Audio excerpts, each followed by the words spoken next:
एक था राम। प्रस्तुत कहानी में बताया गया है कि हमें सदैव अच्छी संगति को ही अपनाना चाहिए, क्योंकि प्रत्येक व्यक्ति के जीवन में संगति का गहरा प्रभाव पड़ता है। इस कहानी में भी कहानी का मुख्य पात्र राम कुसंगति में पड़ने पर अध्यापक का अपमान करता है, लेकिन अंत में उसे पश्चाताप भी होता है और वह कुसंगति छोड़कर अच्छे मार्ग पर चलने का निश्चय करता है। राम अकेला अपने पढ़ने के कमरे में बैठा था। घर में माँ और बहन भी थीं। वे अपने अपने कामों में लगी थीं। पिताजी 6 बजे दफ्तर से घर आए थे और 2 मिनट राम से बात करके चले गए थे। शायद रविशंकर जी से माफी मांगने गए थे। जब राम के पिताजी दफ्तर से आ रहे थे तभी रास्ते में किसी ने उनसे सारी बातें कह दी थीं। आते ही वे सीधे राम के कमरे में गए और कड़क कर पूछा, क्या आज सवेरे परीक्षा के समय कोई बात हुई थी? राम चुप रहा। राम के पिता ने फिर कड़क कर पूछा, क्या आज तुमको तुम्हारे गणित के अध्यापक रविशंकर जी ने नकल करते हुए पकड़ा था? जी, राम ने कबूल किया। तुमने उनसे क्या कहा? राम के पिता फिर बोले। राम फिर चुप रहा। बोलते क्यों नहीं? राम के पिता गरजे। राम की माँ और बहन भी आकर सुनने लगी। क्या तुमने अपने अध्यापक से यह कहा कि आपकी हिम्मत कैसे हुई मुझे नकल करते हुए पकड़ने की? आपने यह गलती क्यों की? राम के पिताजी ने डांटते हुए पूछा। राम गलती तो कर ही चुका था।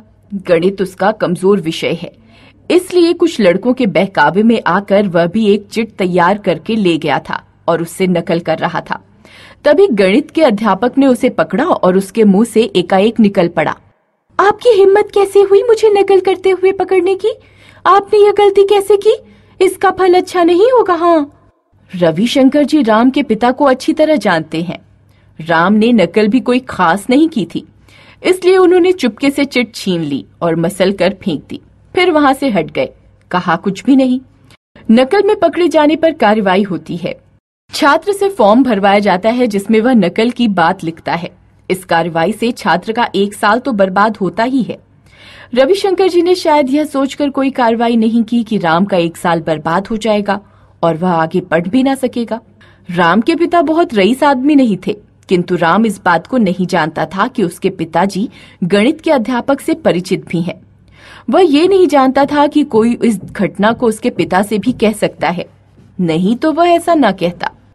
ऐसा दोष उसमें कुछ ही दिनों से आया था, संग सोहबत के कारण, नहीं तो वह ऐसी गलती नहीं करता। तुम्हें शर्म आनी चाहिए अपने व्यवहार पर। मैं नहीं सोचता था कि तुम ऐसे हो। दुखी होकर राम के पिता बोले और तेजी से घर के बाहर निकल गए।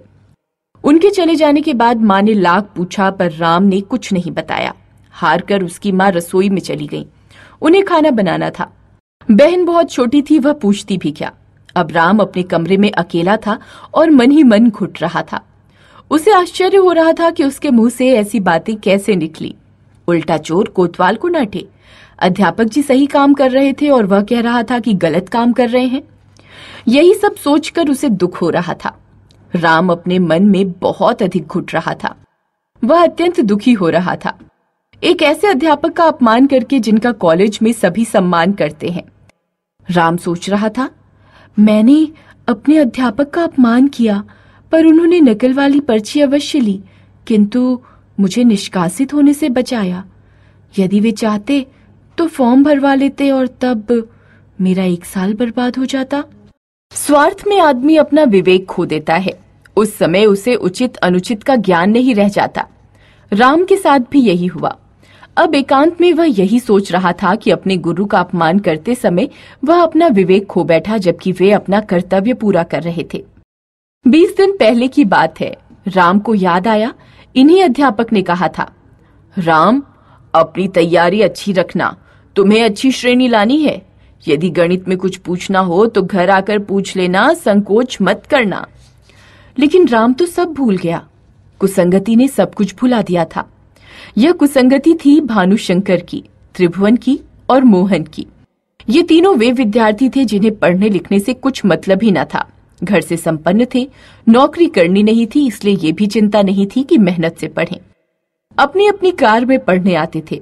नौकर साथ में आता था और कॉलेज में भी कोई न कोई शरारत करते ही रहते थे। धनी होने के कारण प्रधानाचार्य भी इनके घर वालों से थोड़ा दबते थे और कुछ अध्यापक भी। प्रधानाचार्य के दबने का कारण तो ये था कि जब कॉलेज की इमारत बन रही थी तो इनमें से 2 लड़कों के दादा ने कॉलेज को काफी धन दिया था। वास्तव में वे अच्छे लोग थे। इन भानुशंकर, त्रिभुवन या मोहन की तरह बुरे विचार वाले नहीं थे। करीब 1 घंटा बीत गया। माँ फिर आई। चलो खाना खा लो, जो हुआ सो हुआ, तुमने गलती की, अपने अध्यापक का अपमान नहीं करना चाहिए। मैं खाना नहीं खाऊंगा।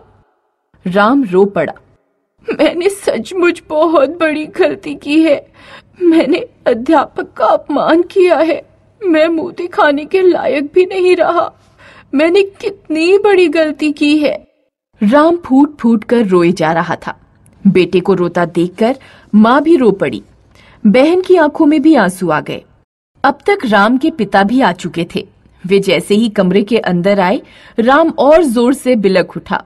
पिताजी, मुझे माफ कर दीजिए, मुझसे सचमुच भारी गलती हो गई। बेटे को रोता देखकर पिता का मन भी भर आया था। बेटे की आंख से निकले ये आंसू पश्चाताप के आंसू थे। ये दुख के सच्चे आंसू थे। रो मत, पिता ने दुखी होते हुए समझाया। कल तुम अपने अध्यापक के पास जाना, उनसे माफी मांग लेना, वे तुम्हें माफ कर देंगे। मैं उन्हीं के पास गया था। राम उठा, सबके कहने पर हाथ मुंह धोया। सबने मिलकर खाना खाया। अब उसका मन कुछ हल्का हो गया था। पूरी तरह तो उसका मन हल्का कल होगा, जब सवेरे जाकर वह अपने अध्यापक से माफी मांगेगा। उसे उसके अध्यापक माफ भी कर देंगे, क्योंकि वह जानता था कि उसके अध्यापक बहुत अच्छे हैं। राम ने अपने अध्यापक से माफी मांगने के निश्चय के साथ ही ये भी निश्चय कर लिया कि वह भानुशंकर, त्रिभुवन और मोहन जैसे साथियों को छोड़ देगा, जिनके कारण उसके स्वभाव में दोष आ गया। अब वो मेहनत से पढ़ेगा और अच्छे साथियों के साथ रहेगा।